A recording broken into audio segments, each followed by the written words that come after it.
Existe algo para mim que a nossa compreensão humana ainda não foi capaz de identificar, de mensurar, ou de dar nome, ou colocar de uma forma que as pessoas entendam, né? Que seja desta língua, que seja desta forma. E eu não acredito em uma única religião, não acredito que exista o certo e errado dentro de um único templo, ou dentro de alguma única forma de mostrar o amor, de servir, de estar junto ao próximo. E para mim ainda é um desafio poder trazer essa parte da espiritualidade, mas de uma forma espiritualista, talvez. Eu acredito que cada uma das religiões, elas têm uma sua verdade. E como eu já ouvi de um espírito certa vez, e que mesmo dentro daquela igreja que é extremamente regrada, extremamente antiquada até, talvez, né, para o século que a gente vive, para as formas como a gente vive hoje, que mesmo assim existe aquela pessoa que vai encontrar a forma de servir ali dentro, porque o espírito ele jamais vai deixar de trabalhar, né? Então não é o templo, não é o lugar, mas é a forma como aquele espírito vai trabalhar. E eu acredito muito nisso. E hoje de manhã eu estava refletindo, pensando e conversando com as vozes da minha cabeça, e é muito interessante porque a gente começa a entender, né, a apropriação, o uso de algumas palavras, o próprio cristianismo, né? Então, o fato de você ser cristão, o ser cristão, ele vem de você acreditar em Cristo, e eu acredito que exista um Cristo, então eu logo me denomino como uma pessoa cristã e exerço o cristianismo, exerço, né, essa palavra em um outro templo.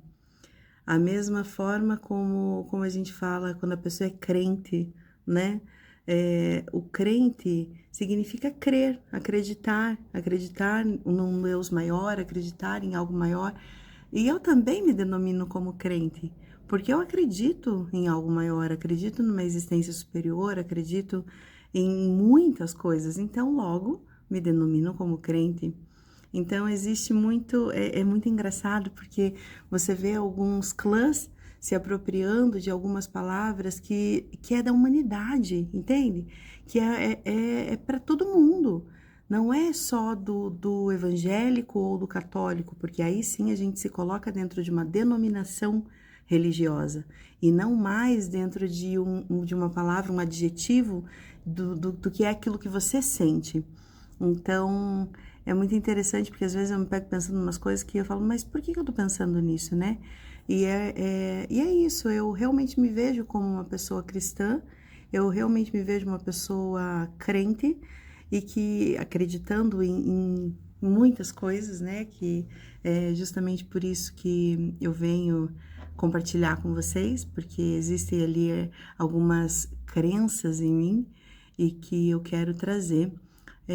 Porque é muito bom a gente ter com quem compartilhar, é muito bom a gente ter com quem dividir, até porque assim, né, eu vejo que muito na época dos meus avós, da minha mãe, não tinha, né, essa permissão de fala, não tinha essa permissão de poder expressar o que está sentindo, de poder expressar aquilo que está pensando, né, o quanto foi podado, o quanto foi perseguido, tudo isso.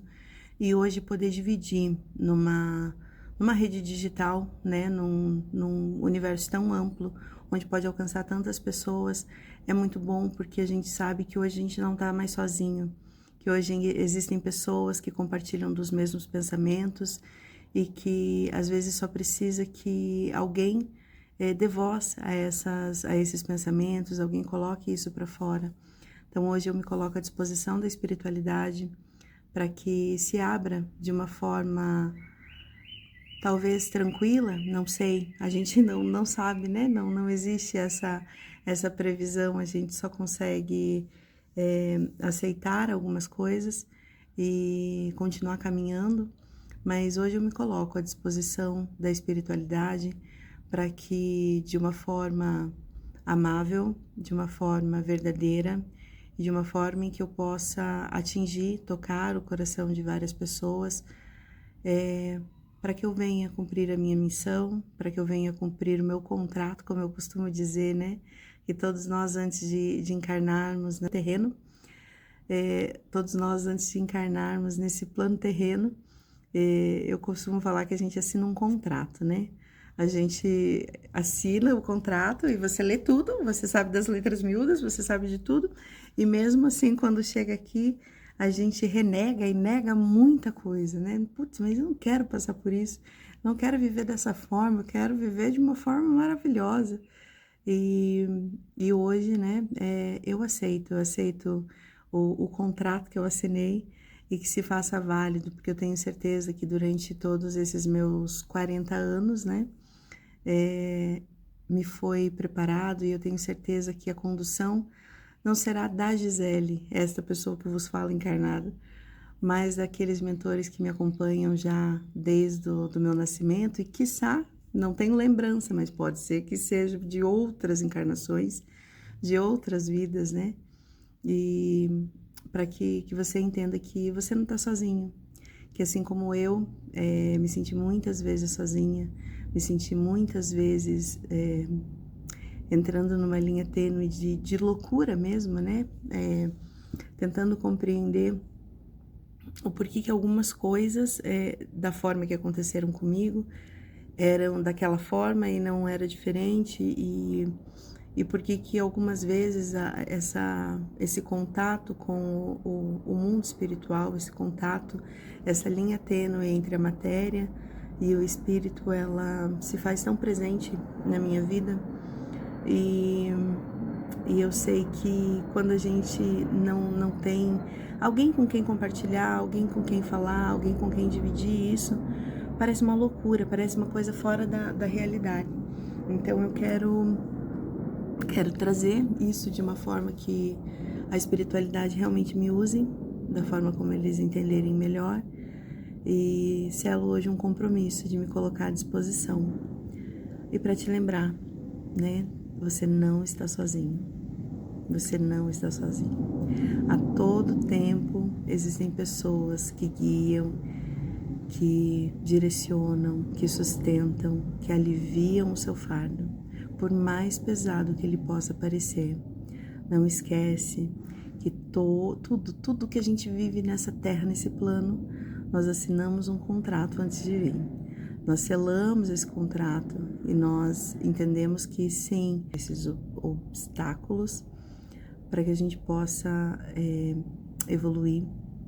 E não só evoluir, mas eu acho que de alguma forma a gente tem a missão de ajudar alguém, sabe? De resgatar alguém. E acho que a gente vai conversar muito ainda sobre isso.